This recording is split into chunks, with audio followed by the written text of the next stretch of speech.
early 1863 in Kolkata, West Bengal. He was an Indian Hindu monk and philosopher, author and religious teacher.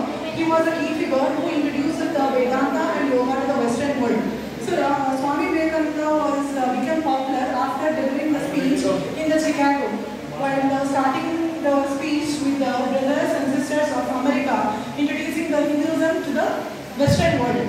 So Ramakrishna Mission is a spiritual and philanthropic organization that propagates the Hindu philosophy of Vedanta and yogic ideals like the Jnana, Bhakti, Karma and Raja Yoga. The principle of selfless work that done with a dedication to the God. And he knew that the nation development and success doesn't depend on the wealth of the nation or the size of the nation, but it depends on the character. So he says to build up a character, and he says that to build up Indian Islamic body and with Vedantic brains.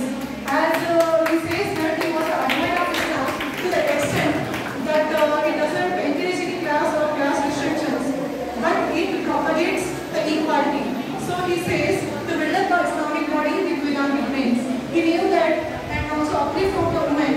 All the nations have attained the greatness by paying respect to the women, but the nation or the country which doesn't respect the women will never become success or will not be in future. And as I practice Muslim, I know the benefits of being spiritual.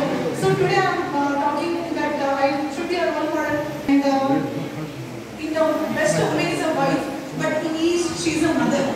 And they were delivering a speech to Swami Vivekananda in America on 3rd April 1900. He said about the Prophet Muhammad, peace be upon him. He said that our gaze fall on the great man Muhammad, who has brought the message of equality to the world. So as I